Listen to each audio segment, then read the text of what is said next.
Remember when you were a kid playing Pokemon, and every time a Pokemon was going to learn a move that didn't do damage, you said no?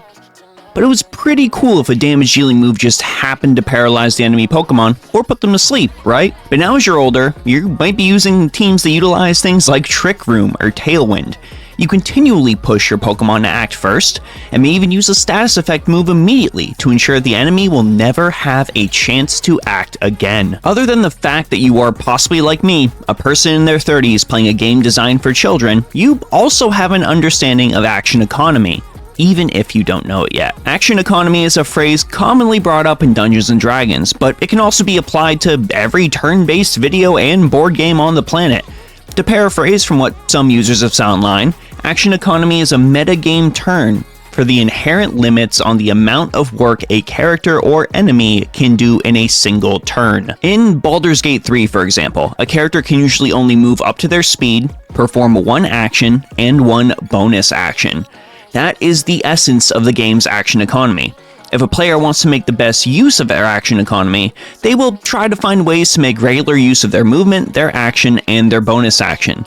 They may even use abilities to grant themselves even more of these resources, or ensure that their enemy is unable to utilize these resources themselves. Imagine you're fighting a boss monster, and on first appearance this may be considered a very hard encounter, but you've put the boss to sleep, or cast Hold Person to prevent it from moving or attacking.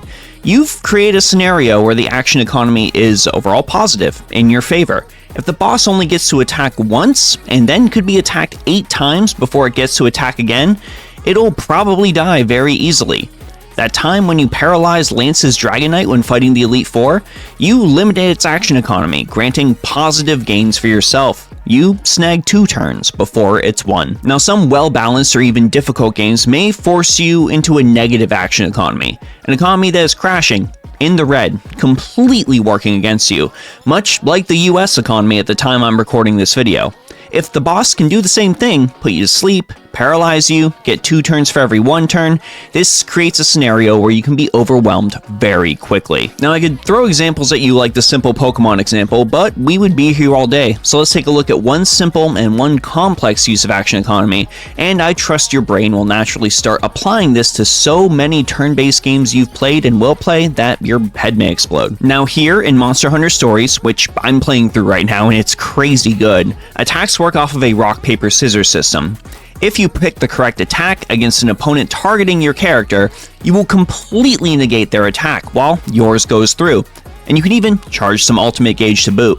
This can continue indefinitely as long as your opponent doesn't use a skill, with you even gaining an EXP bonus if you guess correctly every time.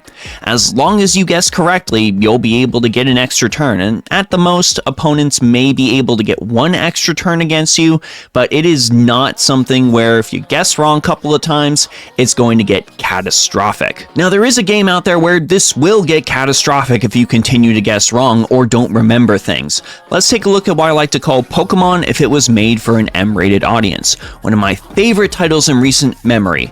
Persona 5, yeah, just kidding. It's Shin Megami Tensei 5 Vengeance. SMT is an entire battle system built off the back of exploiting action economy, with some of the harder encounters necessitating it.